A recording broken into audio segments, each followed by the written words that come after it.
talking about, if the disenfranchised are going to be abandoned in this manner, in this age of, professed social justice by all our politicians, what happens to, the big stars like even Trisha, who is, clearly fair game of our politicians, like we've seen Rahul Gandhi, the Congress has made women's safety a big ticket issue, and I don't wish to make this political at all. He's been taking the name of Aishwarya Rai, Nachte Hue videos. He's been talking about that in a very insensitive way for the last couple of days, which is weird. But taking forward what Shivani also said, Kasturi, I'd like to come to you on that. Shivani gave an example of how she dealt with that situation right there and then. She shamed that guy in public in front of that entire crowd. Legal recourse is also a possibility. But I'm just still wondering, is there a template? Is there something women like Trisha or others should do? Because you said, what she has done, the defamation case, isn't the best thing to do. It's the only thing to do. Is there something, does something need to change? Does someone need to do something different in order to make a change? Yeah, I think we need to have a tribunal that is, this is coming from me as a legal person.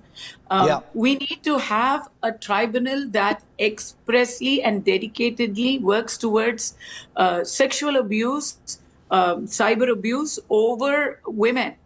And right now we have only two options. We have a civil defamation case and we have a criminal defamation that we go to a police station and we undertake criminal proceedings against the perpetrator.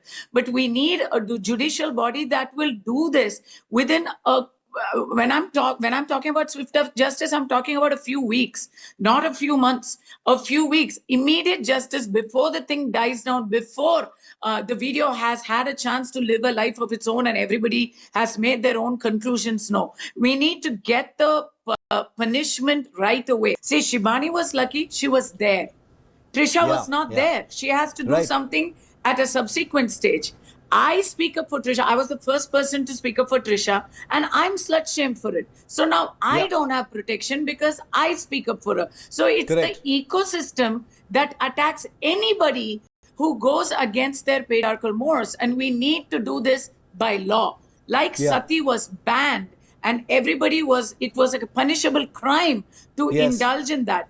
We need to start having instant punishments. This needs to be a non-bailable offense with instant arrest.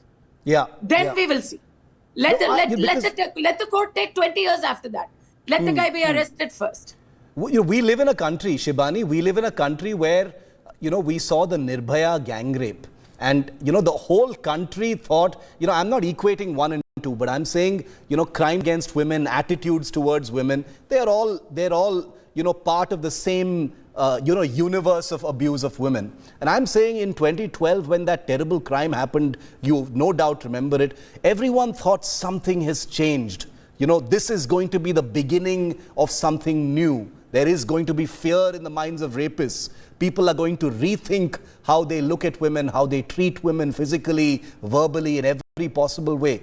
This, what has happened with Trisha, what has happened with you are, daily reminders that nothing has really essentially changed, Shivani. I've always said, and I hope you people will agree with me on this, that there should be severity of punishment to these kind of crimes. If, as Chinmayi just said, that there should be an unbailable, should be unbailable. So if there is severity of punishment, the criminal will also think twice before, committing such crimes or saying such things. There should be a very severe punishment. So that will always put the fear of God, as they say, put the fear of God there. So once that fear is there, fear factor, then I'm sure we will see much less of these kind of inappropriate things and crime and these things against women happening. So that's what I believe. Okay, I'll take final comments from all three of you, starting with you, Chinmayi. It's easy for men like me to say that I empathize and I understand and things like that. But at the end of the day, I don't think any man can really 100% empathize with what women go through in this kind of situation. So I want you to, just take 30 seconds to each of you and, your final sort of word to women out there watching this story. Because I imagine that if the common man and woman on the street watch someone like Trisha being treated in this manner, they're going to think, where's the hope for any of us? Exactly. May I speak? Yes, Chinmayi, to you first. Okay. The first, I think, comment that I want to definitely make is when the Nirbhaya case happened, it shook us all to the core. And however, the most common repartee that we got from the general public that you speak to, एक लड़की उतनी देर रात को बाहर क्या कर रही थी? That mindset has not changed in 10 years or 20 years or whatever. This mindset is our problem, which is why the gang rape that shook us, we have several more gang rapes that are happening. Those are getting filmed and sold in the porn market. There is a gang rape porn. The abuse has only increased incrementally.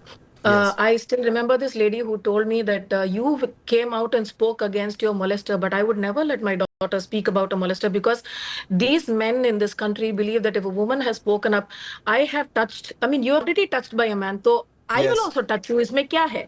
So you must get used to it. You are in. So this entire, as we call it, the slut shaming, that's a problem. So I think the men, the system, the establishment, the society likes to make examples of women by abusing them, by harassing them, assaulting them, of the marginalized, of the oppressed, and so saying time and again and time and again. And this is also anybody who has political power to change things, they have absolutely no spine and no will as such to say that they truly stand for the marginalized. So therefore, they repeatedly make examples of women. See, nothing happens if you speak up, and we get they get proven right.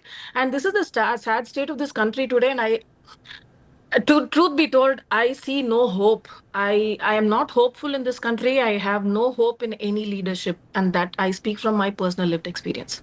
I sincerely hope you are wrong, and I hope the fight continues. Only for a lack of time, I'm closing the show at this point of time, but I'd like to thank Chinmayi, Kasturi and Shivani for your words.